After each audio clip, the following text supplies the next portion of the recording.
Have you ever felt like every single door in your life has slammed shut? You pray, you knock, you push, but nothing moves.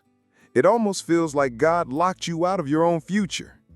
And the enemy loves to whisper, "See, God forgot about you." But Revelation 3:8 shatters that lie. "See, I have placed before you an open door that no one can shut." The shocking truth?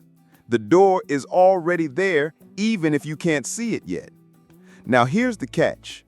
Most people waste their strength pounding on doors that God Himself has already closed. They think persistence is the key, but in reality, it's surrender that unlocks the miracle. What if the very silence you're living in is not God's absence, but His preparation?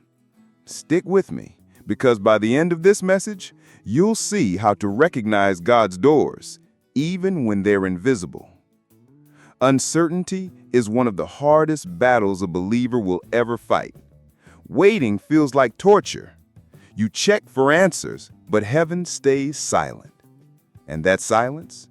It can feel like the loudest noise in the world. But the truth is, waiting isn't wasted time. It's God's training ground. This is where faith over fear becomes real. Think about traffic. You're stuck, every lane is blocked, and you're ready to explode. From your perspective, it's chaos. But from above, a helicopter pilot sees the full picture. That's what happens when you trust God, not yourself. He sees the detours, the accidents, the timing you can't see. Your delay is not a denial, it's divine alignment. And here's the game. Uncertainty strips away illusions of control and forces you into intimacy with God.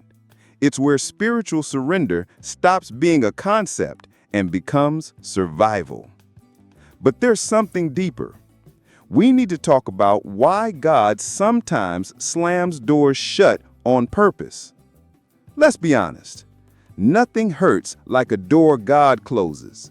Maybe it's a relationship you begged Him to save, a job you thought was your calling, or a dream you clung to for years. When the door shuts, it feels cruel. But Scripture is full of moments when God's no was really His not here. Take Paul in Acts 16. Twice, the Spirit blocked him from preaching in places he thought were right. But then came the vision of the man from Macedonia, a divine redirection that opened the gospel to Europe. What looked like rejection was really expansion. Strength and weakness became the gateway to one of history's biggest breakthroughs. Here's the game.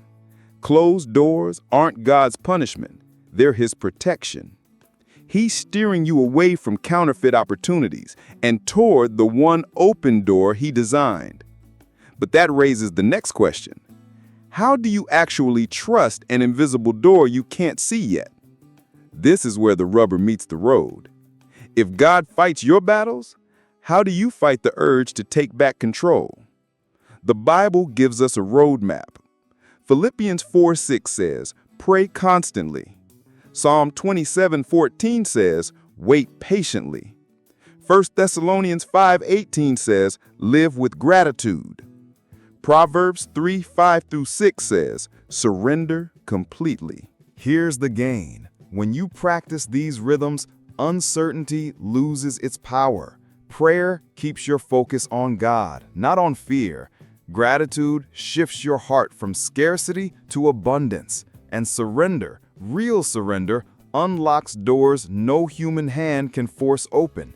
God's power in trials becomes visible when you finally stop trying to be your own rescuer. And this is the turning point. What if the very thing you're begging God to change isn't supposed to change? At least not yet. What if the delay itself is your preparation for the miracle? That leads us right into the conclusion, where everything comes full circle. So here's the truth you can't ignore. The doors you thought were closed forever may already be wide open. You just can't see them yet. Revelation 3:8 and Isaiah 22:22 remind us, what God opens, no one can shut. Delay is not denial. Silence is not absence. Closed doors are not rejection, they're divine redirection. But here's my challenge to you. Will you keep exhausting yourself, pounding on the wrong doors, or will you finally step back and let God be strong? What doors are you still trying to force open? What if your greatest breakthrough is already waiting on the other side of surrender? If this message stirred something in you, don't just scroll away.